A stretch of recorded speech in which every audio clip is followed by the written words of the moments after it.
la satisfacción que tengo al estar aquí en Chihuahua con ustedes.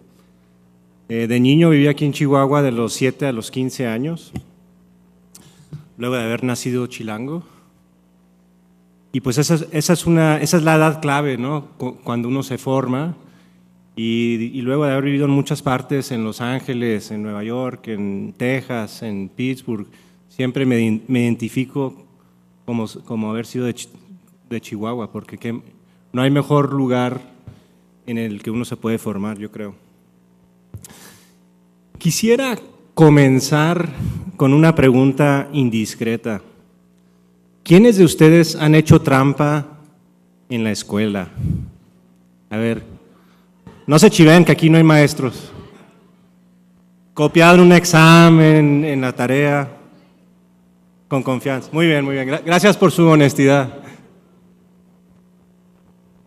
Cuando yo estudié aquí en secundaria en Chihuahua, pues sí había mucho ambiente de colaboración, por darle un spin positivo, ¿no? De trabajo de equipo. Esa era como la cultura de default, que nos ayudábamos bastante. Digamos, era la norma prevalente. Y no es por ser crítico, porque creo que es un fenómeno bastante universal. Aunque una de las cosas que me intriga es si esas culturas, esas normas cambian con el tiempo dentro del ámbito escolar, si de esta generación hay menos tranza en la escuela que la generación pasada, etcétera, y cómo cambia eso con el curso del tiempo. Es una pregunta muy interesante. Y hay encuestas a nivel mundial que tratan de cuantificar al grado en que la gente copia en la escuela en diferentes países. Y como digo, es un fenómeno bastante universal, menos en los países escandinavos, que siempre salen mejor en todos los indicios. Yo trabajo en un think tank en Washington, es un centro de estudios de política, donde nos metemos mucho a esta cuestión del rol que juegan los medios en la libertad y en la cultura de derecho. Pero siempre bromeamos que si los países escandinavos no existieran, los tendrían que inventar los estadistas, porque para que haya países ejemplares en casi todos los rangos, cuando mides nivel de vida, bienestar y muchas prácticas, siempre los países escandinavos salen muy bien. Y eso lo tengo que mencionar porque yo tenía una abuela noruega, así es que ella estaría muy, muy contenta con eso. Otra pregunta, hablando de lo que pasa en el colegio, y creo que tengo esto del colegio muy en la mente al estar en Chihuahua. Pero supongamos que en una clase de secundaria o preparatoria tenemos a 3 estudiantes, María, Pepe y Juan, y a 15 minutos antes, se rió por ahí Juan, a 15 minutos antes de que hay que entregar una tarea, Juan le pide a María que le pase sus resultados, los copia, los entrega, María feliz dice que sí, toma. Y el tercer estudiante, Pepe, va y le cuenta al maestro, mira que los dos aquí están haciendo tranza. Entonces, a ver, una pregunta interesante es, ¿cuál de nuestros 3 estudiantes actuó de la manera más reprensible y antipática en este caso? A ver, ¿qué piensan? ¿Qué piensan que el más antipático aquí es Juan, que copió la tarea a última hora? De los 3. A ver, levante la mano. ¿Qué quiere culpar más a Juan? O María, que se dejó copiar, que dijo, sí, toma. María. ¿Y quiénes piensan que aquí el personaje más antipático es Pepe, el que fue con el chisme al maestro? Sí. Es difícil no decir Pepe, ¿verdad? Todos hemos conocido a un tal Pepe. Me recuerda la chilindrina del Chavo del Ocho. Para que vean lo viejo que soy, ya sé cuánto que estoy aquí en Chihuahua, que mis referencias culturales son del Chavo del Ocho. Pero ahora salgamos de este caso hipotético de lo que pasa en las escuelas y hablemos de la sociedad en la que vivimos, donde les propongo como provocación que quien juega el papel de Pepe en la sociedad son los medios de comunicación. es la prensa. Así como Pepe, a los medios en una sociedad democrática es a quien le toca llamar la atención a las tranzas, a las trampas de otros. Hey, aquí hubo corrupción, aquí hubo crimen, abuso de poder. Son los que siempre están tratando de atraer atención a los abusos que se cometen, cuando no, o a las faltas al derecho, cuando se rompen las reglas.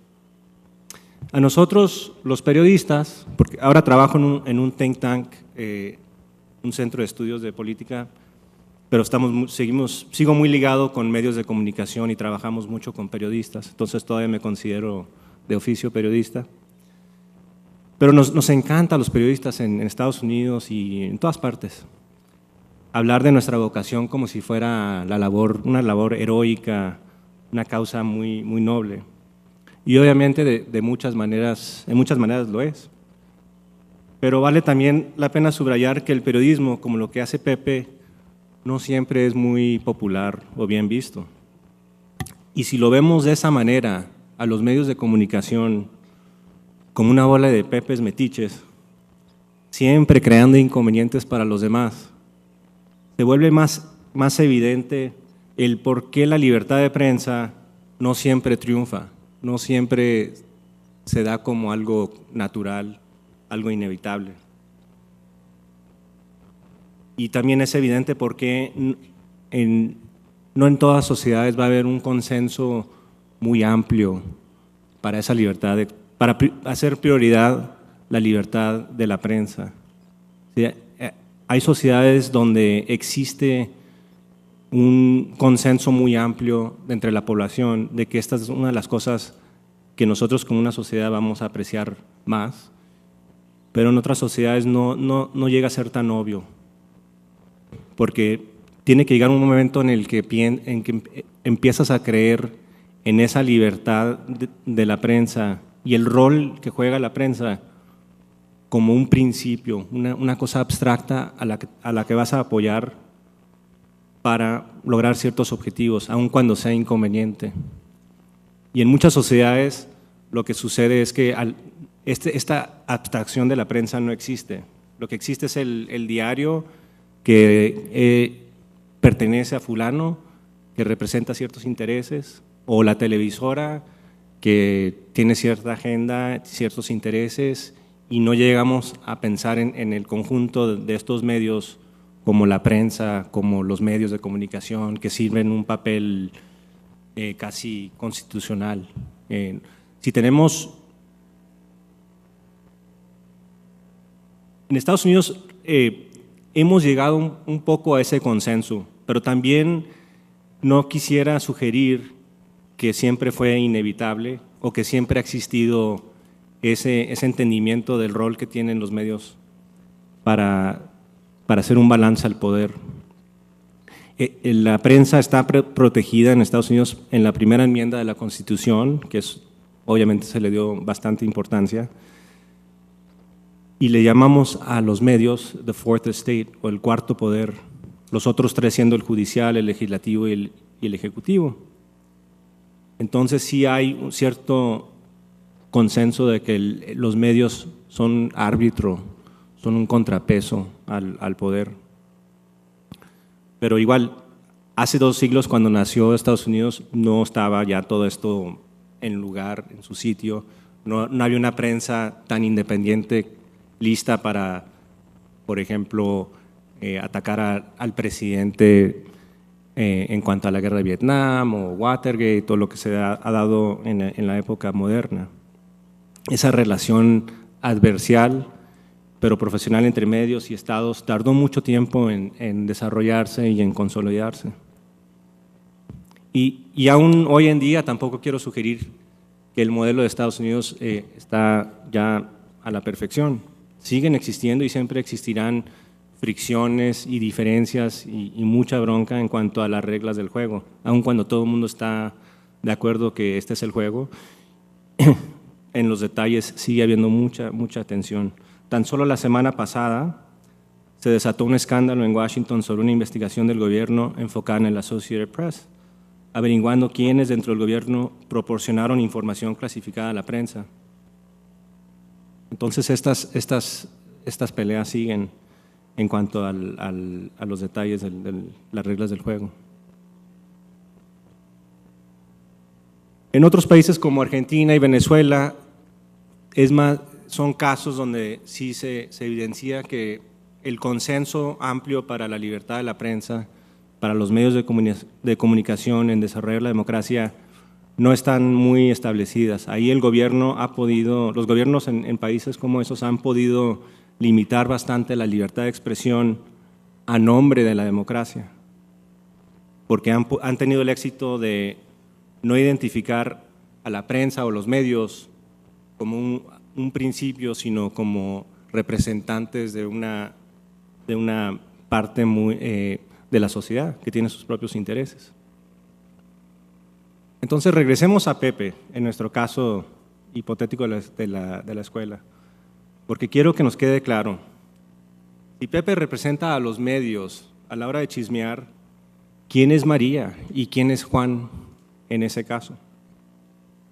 Existen muchas variantes, pero podríamos decir que María podría ser el Estado y Juan podría ser una empresa en busca de un contrato para obras públicas, por ejemplo.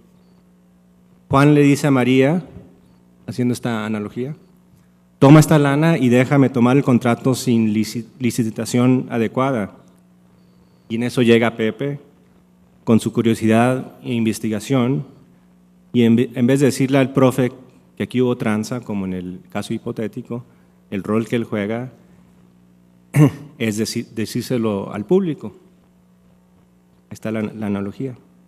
Entonces, si lo ves de esa manera, ya Pepe adquiere otra dimensión, es un poco diferente el caso, ¿no? O imagínense que María es una policía corrupta y Juan es el crimen organizado. Y a Pepe lo matan por habernos informado de un enlace inapropiado. Lo ves de esa manera, ya Pepe deja de ser la Chilindrina y es un poco más como el Chapulín Colorado, ¿no? Para seguir con la analogía. Entonces, una de las cosas con las que estaba batallando al pensar en este caso hipotético es por qué es tan obvio que el Pepe de la escuela y el Pepe de la sociedad lo vemos de maneras tan distintas. Y yo creo que una diferencia puede ser la percepción de que en el caso escolar no es obvio que hay víctima. Si María le ayuda a Juan, ¿qué le importa a Pepe y a los demás? ¿A quiénes han perjudicado? ¿A los que trabajaron duro y trataron de contestar todo el examen sin ayuda? Quizá. Pero en el caso de la sociedad, el daño es más obvio. El hecho de que hay víctimas, ¿no? Quizás sean otras empresas, las honradas que pagan impuestos y se apegan a la ley, o las que sufren si un competidor adquiere ventajas a través de la corrupción, o es la ciudadanía la que pierde si sus representantes son sobornados por el crimen organizado. Pero en todos estos ejemplos y contextos es a fin de cuentas la legalidad la que pierde, es la víctima. Cada delito, cada infracción representa un golpe al Estado de Derecho. Y uno de los grandes retos en el desarrollo de una sociedad, como mencioné antes, es esta identificación que debe de existir con principios abstractos, democracia, legalidad, y el entender que una infracción en contra de estos principios, de estos conceptos, es un delito en contra de todos nosotros como sociedad. Pero eso es fácil decirlo y no siempre esa conciencia toma tiempo. Por eso son estas cumbres de la legalidad y discusiones como estas sí valen la pena, porque esa conciencia es a la que tenemos que llegar. Si no, y lo que sucede mucho también es, en vez de apegarnos a los conceptos y a los principios, porque a largo plazo eso es lo que nos va a dar una cultura de legalidad y una sociedad netamente democrática, en vez de eso nos apegamos más a defender los intereses y el bienestar pues, de nuestra familia, de los vecinos, Y lo de la legalidad, pues como cuando nos convenga, ¿no? Porque es un poco así ya más abstracto y si aquí esa gente no se está pegando a sus principios, yo por qué me voy a atar las manos y no competir en el mismo plano. Entonces será un tipping point, como decimos, muy importante en la sociedad. El momento en el que el default se va de no respetar las normas, las leyes, aunque sean señales de tránsito o normas escolares, a respetarlas. ¿Qué es lo que pasa cuando ese tipping point se llega? El respeto a las opiniones ajenas en la vida pública también es fundamental y es una de las responsabilidades más grandes que tiene la prensa, los medios de comunicación también, no solo la investigación. Entonces, ampliando un poco en ese tema, ¿en qué consiste el rol de los medios en el desarrollo de la cultura de la legalidad? Este rol que queremos que se respete. Primero, yo diría, es el de cabildear en sus páginas y pantallas por este apego a la cultura de la legalidad. Segundo, es mantener a la ciudadanía informada, compartiendo noticias útiles para el ser buen ciudadano, no solo noticias que entretengan. Ahorita, en Washington me toca ser participante de muchos debates sobre qué constituye una noticia. Ya en estas épocas como que no está tan claro, ¿no? Si una cantante tiene novio nuevo o tiene una noche donde se toma demasiadas copas y luego se estrella en el automóvil, ¿esa es la nota que debería salir en primera plana al siguiente día? ¿O es lo más reciente en la violencia con el narco? ¿O debería ser un bombardeo israelí en Siria? Ya todo lo que es noticia es una mezcla de noticias, de cosas que nos entretienen para que hagamos el clic ahí y cosas que objetivamente quizás deberíamos de estar siguiendo más de cerca. Y esa es una de las responsabilidades de los medios. Relacionado también es la investigación ambiciosa. Lo más difícil y costoso de todo lo que hace la prensa y lo más inconveniente para muchos es el reportaje investigativo, cuando se meten a fondo a averiguar cómo está funcionando una institución pública o empresas privadas o lo que sea. Ese es el rol de lo que llamamos en inglés watchdog, ¿no? Del perro guardián que está vigilando y representando el interés público. Y la cuarta función de los medios de comunicación, yo creo, es crear un mercado de ideas y de opiniones diversas, un verdadero zócalo virtual, donde gente puede debatir respetuosamente los grandes temas de la comunidad de una manera que enriquezca la cohesión social. Y eso se ve mucho, quizás digamos es parte del rol que tienen las páginas editoriales o los programas de televisión de debate, donde es importante que haya una diversidad de opiniones.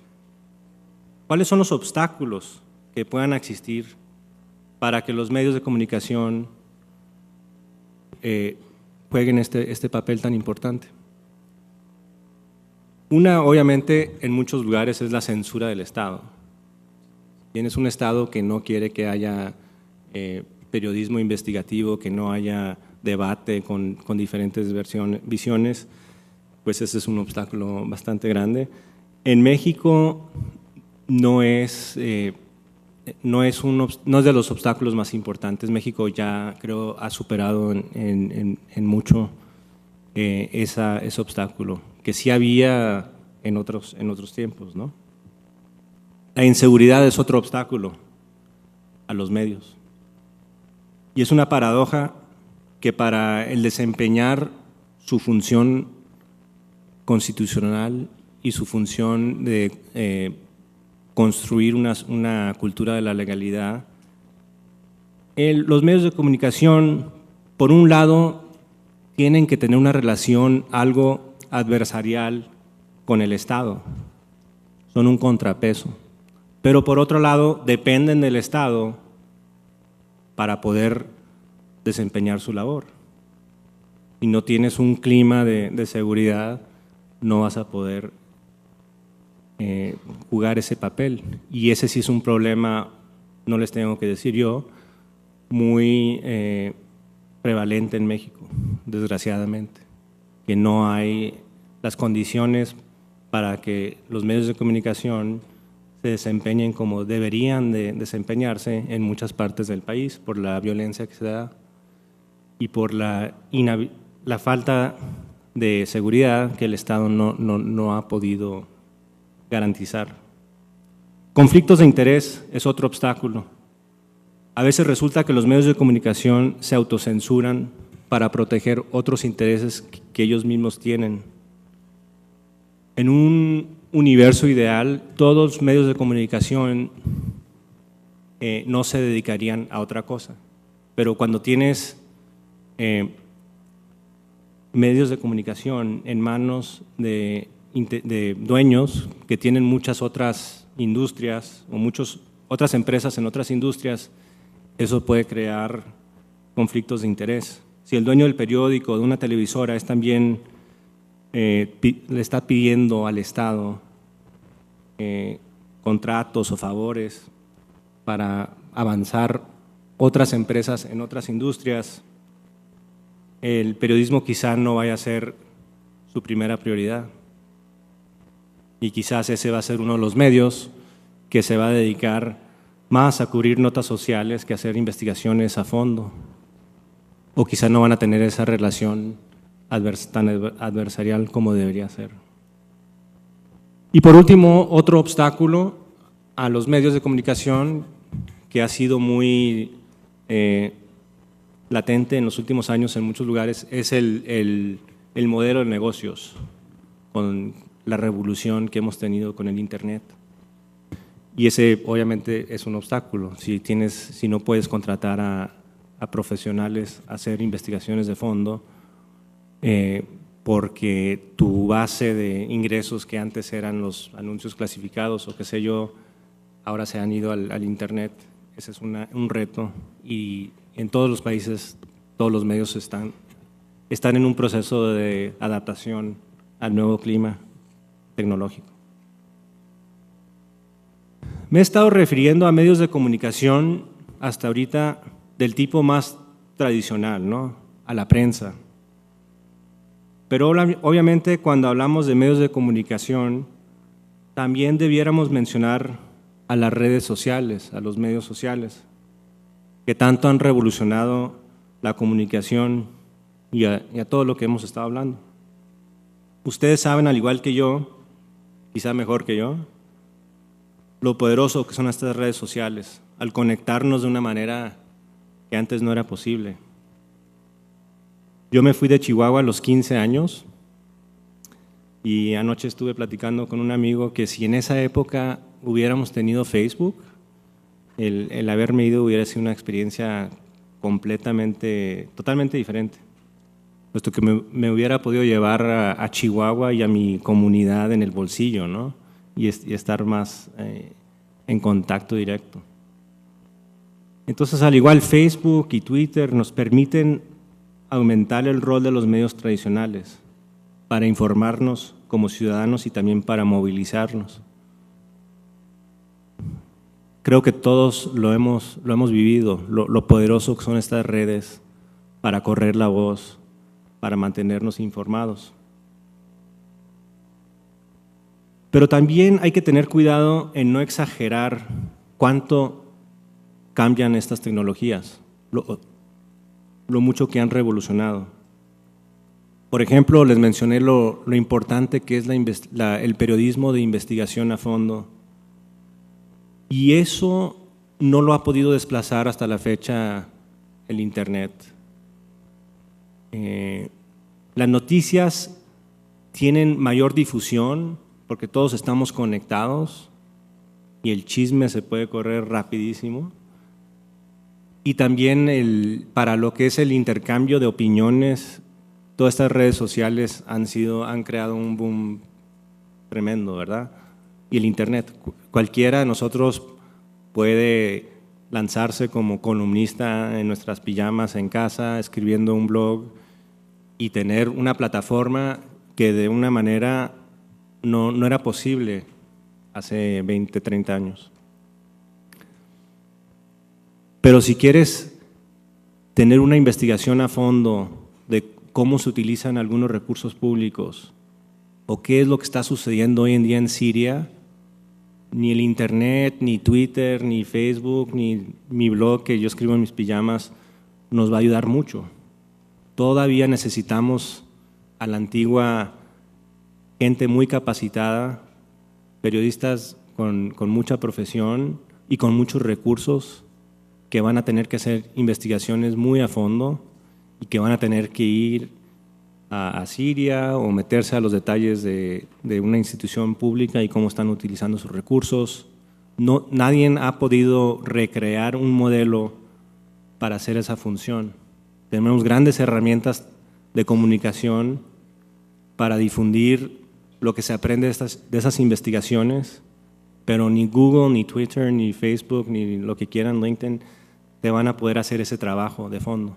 Para eso todavía necesitamos a los grandes diarios, a los reporteros de televisión, etcétera, etcétera. Entonces, es importante, creo, no exagerar también a veces, porque a veces se exagera cuánto ha cambiado la nueva tecnología. Y no solo en el periodismo, también es cierto que el Internet y medios sociales, redes sociales, no crean una nueva dinámica de la noche a la mañana en una sociedad.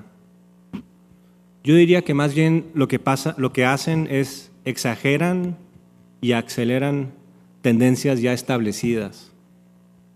Este también es un tema que debatimos mucho en el think tank donde trabajo. Pero si ves, tenemos académicos como Rebecca McKinnon, Yevgeny Morozov, Emily Parker, que han escrito muy buenos libros sobre todo este tema. Pero si ves en países como Egipto y Tunisia, el Internet y los medios sociales no crearon una situación revolucionaria, pero lo que sí hicieron fue que la aceleraron. Fue como echarle combustible a una situación ya revolucionaria. Entonces, no debemos de caer en debates falsos, lo que hacemos bastante en el think tank, que si el Internet es completamente bueno o completamente malo. Debemos de recordar que a fin de cuentas, es un medio, es una herramienta, no es el fin ni el comienzo de una nueva realidad. Y creo que con la euforia que hubo alrededor de la primavera árabe, hubo cierta tentación de decir, ya, everything has changed, ¿no? Porque puedes ver a China como un contraejemplo. En China no había esa situación revolucionaria, entonces las redes sociales y la Internet, y créanme que en China es enorme la cantidad de gente que está metida, pero no ha habido revolución, no ha habido democracia de la noche a la mañana, entonces hay gente que ve a China y dice, pues esto no sirve, estas tecnologías, es un contraejemplo. Pero ese es un debate falso, porque sí está cambiando muchas cosas en China, la conectividad de la que estamos hablando, pero no crea una dinámica completamente nueva en cuanto a la política. Y si no hay una condición preestablecida revolucionaria, y no la hay en China, el Internet no te la va a dar. Aunque es interesante que en China sí la conectividad social, las redes sociales y el Internet han movilizado a la población para criticar corrupción, para demandar cambios, y sí ha tenido mucho éxito a nivel local y de provincias en movilizar a la sociedad civil. Pero no es para lanzar un golpe en contra del del Partido Comunista de la noche a la mañana, como si había esa frustración en Egipto o en Tunisia. Entonces tampoco hay que exagerar. Es más, en China hemos visto que el gobierno central ha podido manipular bastante a los medios, a las redes sociales, al internet, y ha podido utilizar esta movilización social para servir de contrapeso contra gobiernos locales. Entonces, si la gente, los líderes en Pekín se ven como listos para satisfacer a las demandas a nivel local alrededor de China, es una manera de destapar, de darle aire a frustraciones sin que lleguen a un nivel nacional. Si hubiera habido más conectividad en Egipto y en Tunisia, como lo hay en China, quizás esos dictadores pudieran haber utilizado de una manera más ágil a los mismos medios que han ayudado a la sociedad civil para mantenerse en el poder. Y creo es algo de lo que estamos viendo en China.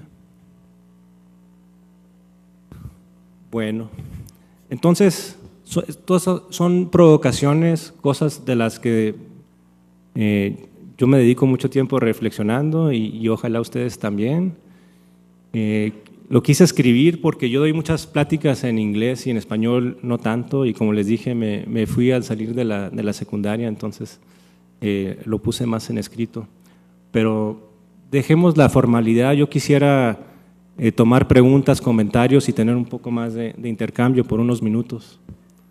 Entonces, si alguien tiene alguna pregunta, hemos cubierto muchos temas, algo relacionados, pero a ver qué inquietudes tienen ustedes, qué preguntas.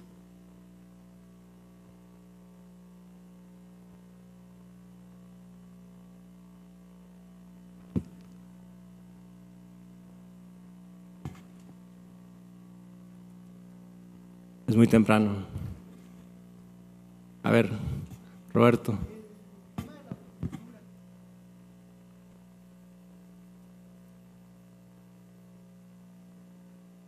El tema de la autocensura. Algo creo que aún se sigue dando mucho, obviamente en los países como México, muchas veces por el temor, ¿verdad?, a que Juan amenace a Pepe, ¿verdad?, o cuando Juan amenaza a Pepe. Pero también he visto que esa autocensura se da en países muy desarrollados como Estados Unidos, ¿verdad?, como Estados Unidos, en donde vemos cuando hay un evento de gran impacto que trasciende las fronteras, como los ataques en las escuelas, pues los medios de comunicación de Estados Unidos no son los primeros en reaccionar o no son los primeros en sacar esa información hacia el exterior de Estados Unidos. Nos damos cuenta, tarda algunas horas la AP, CNN, para sacar la información al exterior de Estados Unidos, y muchas veces nos damos cuenta primero por agencias como Reuters y France Press, ¿verdad? Cuando empiezan ellos a vertir su información es cuando nos damos cuenta y empieza AP, que es la agencia norteamericana, a soltar información. Aquí lo vemos, la autocensura por el miedo, o sea, cuando alguien está amenazado. ¿Qué pasa en este caso que planteo? Hay muchas formas de autocensura, y sí en todos los países, porque en el caso que planteas tú no sé si estoy de acuerdo que existe mucha autocensura en cuanto a las tragedias que hemos visto en las escuelas, porque no me queda muy claro a lo que te refieres cuando dices que CNN o AP no lo transmite afuera del país, porque ellos, si lo están transmitiendo, lo están transmitiendo. No creo que hay gente en CNN o en AP que está pensando al momento bueno, esta noticia va a llegar solamente a la frontera y de allá para allá no. O sea, quizás en el caso de CNN sí hay algunos obstáculos burocráticos porque tienen esa división entre CNN y la CNN internacional, ¿no?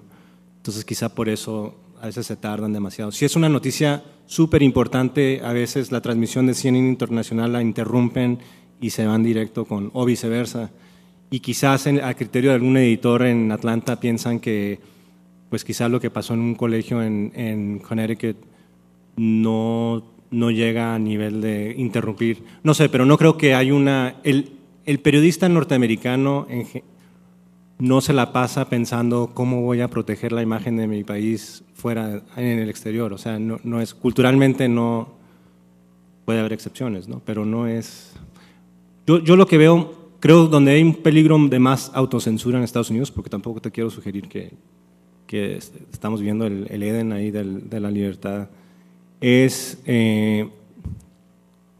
porque no suele ser en casos así como de violencia, tienen que ver más con la relación al poder.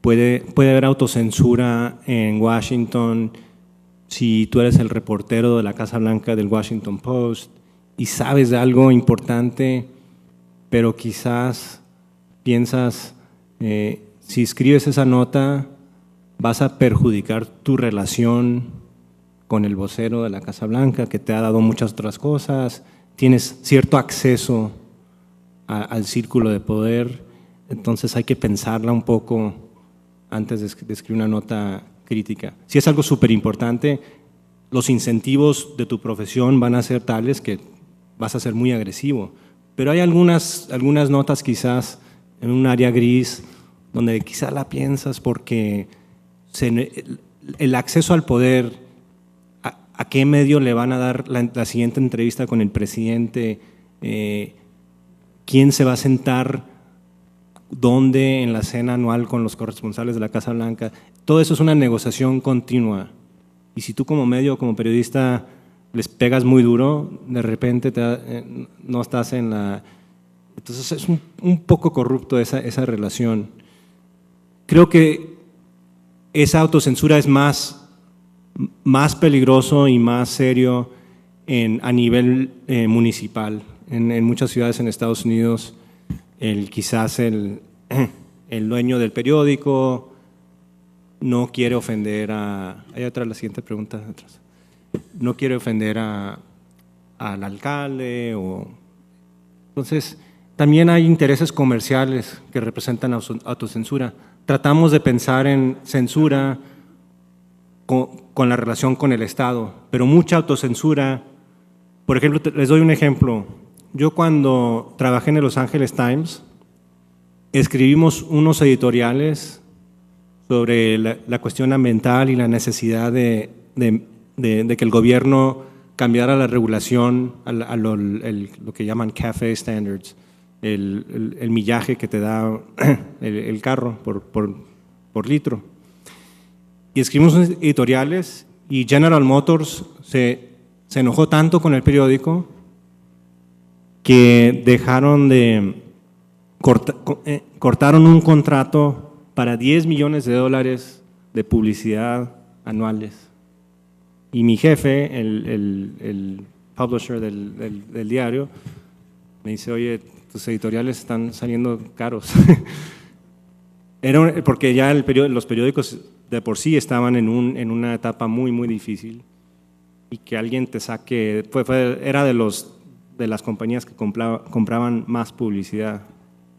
Entonces, tienes casos de esos. En México, ese tipo de autocensura sí tiene mucha relación con el Estado porque el Estado, el gobierno, compra mucha publicidad. Es de los mejores clientes a la hora de comprar publicidad. Entonces es una manera indirecta de tratar de influir en la cobertura. Pero sí creo que en muchos medios en Estados Unidos la autocensura también tiene que ver con no ofender a alguna compañía que te esté comprando publicidad. Si tienes un equipo que dice, mira, vamos a hacer una investigación sobre este hospital o esta línea aérea o qué sé yo, y la gente que está en el negocio de pagar las cuentas en el medio vendiendo propaganda van a decir, ¿estás loco o qué? Sí, buenos días. Buenos días. Obviamente se instruyó allá en Estados Unidos, pero creo que los términos embute y chayote sí le recuerdan algo. ¿Perdón? Embute, chayote, dinero a la prensa, ¿sí le recuerdan? Sí. Desde niños aquí nos lo enseñaron, ¿verdad? ¿Se practica en Estados Unidos darle una participación económica al periodista, a la persona que va a transmitir alguna noticia para que sea omisa en transmitirlo o no? Y la otra pregunta, no hay página roja en muchos periódicos en Estados Unidos, no existe la página roja. La ley no te permite dar los nombres ni siquiera de los ofendidos o de las víctimas de un accidente automovilístico hasta que no le pides autorización a la familia. ¿Qué nos falta en el país para tener esa? Leyes tenemos, ¿sí? Y hay prohibiciones expresas para no hacer esas manifestaciones. Los códigos penales nos prohíben presentar a los presuntos delincuentes así antes de que sean convictos, antes de que sean condenados. Sin embargo, no las acatamos o es parte de nuestra idiosincrasia como mexicanos. Si no hay página roja no se vende. Pero en Estados Unidos, a menos que yo me equivoque, hay muchos estados que no tienen en su periódico una página roja. Jamás veremos una foto de una persona colgada ahí en un puente. Y no es porque no haya, ¿verdad? Yo creo que también hay las alcantarillas y los aztecas y toda esa cosa que llegaron acá después con nosotros, pues de allá proceden. Son las mafias mexicanas en Estados Unidos, en California sobre todo. Los homicidios que hubo y que seguirá habiendo en Estados Unidos, en Miami también, las lanchas de cocaína llegaban hasta allá. Es histórico. Bush, el grande, y este otro muchacho, ¿cómo se llama? El que era artista, que también fue presidente, Reagan, combatieron primero ese tipo de delitos en Miami, precisamente como lo combatió el expresidente de la República Mexicana, como con la guerra. Metió al FBI, a los soldados, toda la gente a combatirlo. Y sin embargo esas publicaciones no las tenemos así. No es que el APN o que las otras protejan, no. Simple y sencillamente es ley, está prohibido, no sale. Reitero, no hay página roja, a menos que esté equivocado. Sí, buena pregunta. La mordida, ¿cómo dijo? Chayufa. al reportero no debe de existir y no. Hay un peligro en generalizar demasiado, porque me imagino, bueno, es conocido que quizás en algunos pueblos en Estados Unidos sigue habiendo esa relación, ¿no?, entre periodistas y los medios de poder, donde quizás al periodista se le paga para hacer una nota.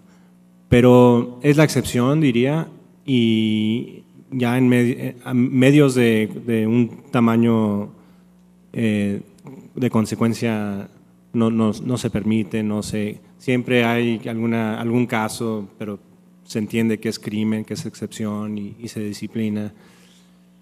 Entonces no es una práctica muy prevalente. Hasta cierto punto los códigos profesionales de los medios quizás hasta son exagerados. Yo me acuerdo siendo periodista, si te invitaban a un desayuno, un almuerzo, casi ni podías tomar el café o tenías que escribir un cheque ahí. Nadie te podía invitar a almorzar por esta idea de que eso creaba un conflicto de interés. También hace que el periodismo puede ser más costoso. Los medios que vuelan en el jumbo de Obama tienen que pagar por su viaje. Entonces, a muchas agencias noticiosas ya no pueden pagar el viaje. O sea, es muy costoso volar en Air Force One, porque para que no sea un regalo al periodista, cobran lo que cuesta un viaje de primera clase. Claro que es más padre que primera clase, pero dicen, bueno, vamos a decir que es como primera clase para darle un valor. Entonces, si tú eres un reportero de la AP o de un periódico y quieres acompañar a una gira del presidente porque lo consideras noticia, es muy costoso, muy costoso. Entonces ya ves, la representación de medios en esas giras va disminuyendo por el costo. La cuestión de la, relacionado un poco esta cuestión de la página roja y lo que se publica en cuanto a la violencia espectacular y lo gráfico que existe. Y eso es un debate que sucede día a día en todos los medios. ¿Cuándo deberíamos de...? Y es un debate que en Estados Unidos se da mucho en el contexto de guerra. Porque hay imágenes, obviamente, que le llegan a todos los medios súper de página roja, ¿no? De soldados o de gente en Afganistán, civiles, decapitados, con pura sangre, lo peor que te puedas imaginar, de lo peor de lo peor. Y hay un debate, bueno, ¿cuándo es apropiado poner eso en la primera plana del diario que te va a llegar en la mañana a la casa y cuándo no es apropiado? Pero no es ley. Usted mencionó que está prohibido por ley. No es ley. La primera enmienda de la Constitución norteamericana no le permite al gobierno prohibir nada, casi nada. Hay algunas excepciones, daños a menores, si estás incitando violencia de una manera muy directa. Pero no, por ejemplo, el gobierno norteamericano no te puede prohibir que tú publiques en el internet o en tu medio como un manual de cómo construir una bomba. Lo que sí te pueden tratar de prohibir es que tú escribas una nota diciendo hay que destallar esta bomba mañana al mediodía en Times Square, porque hay casos de la Suprema Corte que han definido dónde está esa línea. Pero en cuanto al material de página roja, no es cosa de ley, es cosa de costumbre, es cosa de cultura, es cosa de la ética profesional. Y en diferentes etapas de la historia del periodismo en Estados Unidos puedes encontrar de lo peor en cualquier categoría, pero en el último medio siglo sí se creó una ética muy profesional en los medios en Estados Unidos y hubo varias generaciones que por una parte tenían el lujo de un momento histórico donde por primera vez había una audiencia universal, una demanda para estas noticias y muchos recursos, porque los diarios y las televisoras tuvieron la ventaja de ser hasta cierto punto monopolios. Los grandes diarios de sus ciudades tenían muchos recursos, pudieron invertir en generaciones de periodistas que eran como servidores públicos casi, tenían esa conciencia de un civil service, con un código de ética, con capacitación, y fueron códigos como los tienen otras profesiones, como los médicos, como los abogados, que es una autorregulación dentro de la profesión, no una ley que viene del Estado que te dice que si no… Pero se sigue debatiendo cuándo es apropiado enseñar a un soldado muerto. Hay debates sobre cuándo se debe de mostrar, por ejemplo, en el funeral, el ataúd, deja tú el cuerpo. Pero también hay una tradición, sobre todo en Nueva York, cuando hubo muchas matanzas entre los mafiosos en los 40, 50, 60, hubo una tradición de página roja en ese momento, en esa parte del país, en New Jersey, en Nueva York. Y la gente lo daba como, bueno, está bien porque son mafiosos, y creo que eso es un poco también el contexto cultural de lo que se vive en México. Bueno, pues si son narcos, se vale, ¿no? Y con la mafia en Estados Unidos también hubo se permitía más. Pero este modelo del último medio siglo de un periodismo muy profesional, donde sí se muestran escenas gráficas terribles cuando tienen algún propósito de informar, propósito de servir a la noticia, para que la gente… Hubo un caso famoso en Irak, donde sí colgaron a algunos de los agentes norteamericanos en Fallujah, los atacaron y los cuerpos los dejaron colgando, y muchos de los diarios sí mostraron esa gráfica, que terrible, pero porque el propósito era un poco mostrar la realidad de lo que estaba sucediendo en Irak, en un momento en el que la opinión pública ya daba la guerra por ganada y ya no les quería, ellos querían seguir al siguiente tema, ¿no? Entonces fue un momento donde el shock sí servía a cierto propósito, pero sigue siendo la excepción. Ahora, todo este modelo, toda esta autocensura en cuanto a lo más sensacional y mostrar violencia simplemente para entretener, quizás eso vaya a cambiar. Estamos ahorita en un momento de transición donde el modelo de una prensa muy profesional y muy, hasta cierto punto, por lo bueno y por lo malo, muy elitista, donde tienes editores y cadenas de televisión que pueden actuar como filtro y determinar qué es apropiado y qué no es apropiado. Ese modelo ya está, lo estamos ahorita repensando por toda la revolución tecnológica del Internet. Y este debate de qué es apropiado, qué es una noticia, está muy del momento porque tienes medios como TMZ en Estados Unidos que mezclan mucho o BuzzFeed, que es otra. Hay medios nuevos, digitales, que mezclan mucho lo que es el chisme de las celebridades con noticias que gente del New York Times y más del modelo antiguo considerarían también como noticias propias. Hay una tona mezcla, ¿no? Entonces, y con el deseo de crecer a través de llamando la atención en Internet, quizás vayamos a ver más cosas que aparentan la página rojas de los diarios en 15, 20 años a lo que tenemos hoy en día. Pero tiene razón que en los periódicos no se da tanto. ¿Alguna otra pregunta? Ok, muchas gracias.